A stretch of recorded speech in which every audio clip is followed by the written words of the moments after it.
ስኬታማ ከመሆናችሁ በፊት በጣም ብዙ ሰዎች እንደሚያገሏችሁ ማወቅ አለባችሁ።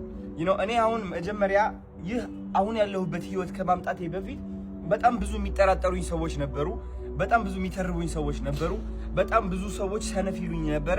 ኢቭን እየሞከርኩኝ እያለ ማለት ነው። አያችሁ፣ ስኬት ከባድ የሚያደርገው ካጠገባችሁ ያሉ ሰዎች በእኛ ባለመተማመናቸው ነው።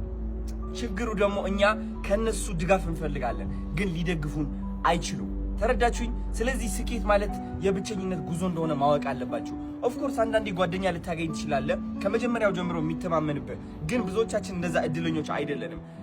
ብዙዎቻችን ጓደኞቻችን የሚተርቡን ሰዎች ናቸው። ከኛ ጋር ያደጉ ሰዎች የኛ ቀናተኛ ናቸው። ኢቭን ከቤተሰብ ጀምሮ እኛን ለማዳን ብለው ከፍርሃት ተነስተው ይመክሩናል። ያ የምንፈልገው ስኬት ከማምጣታችን በፊት እነሱ ትክክል የሆኑ ይመስላቸዋል። እኛ ደግሞ እኮ ፕሩፍ የለንም፣ ማሳያ የለንም። አረ እኔ ትክክል ነኝ፣ እግዚአብሔር ልቤ ውስጥ ያስቀመጠው አንድ ዓላማ አለ፣ እሱን እውን ለማድረግ ደግሞ በእናንተ ሳይሆን በራሴ መንገድ መከተል አለብኝ ትላለህ። ግን ደግሞ ምንም እውን የሆነ ነገር የለም። ዝም ብለህ ቃል መግባት ብቻ ነው፣ ቃል መግባት ብቻ ነው። ያ ደግሞ እንዴት አድካሚ እንደሆነ ይገባኛል። ግን ብቻችሁን መጓዝ አለባችሁ። የሰው ድጋፍ መጠበቅ አቁሙ።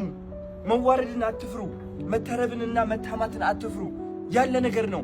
ይህ ማለት የስኬት መንገድ ነው። እነዚህ ነገሮች ባይኖሩ ሁሉም ሰው ስኬታማ ይሆን ነበረ። እነዚህ ነገሮች ባይኖሩ 1 ሚሊዮን አዶናዮች ይኖሩ ነበር። ተረዳችሁኝ? ስለዚህ የሰው ድጋፍ አትጠብቁ። በራሳችሁ መንገድ ተመሩ። የራሳችሁ ህልም አላችሁ። እግዚአብሔር ያስቀመጣላችሁ ዓላማ አላችሁ። እሱ ዓላማ ደግሞ ሰው እንዲረዳላችሁ አጠብቁ።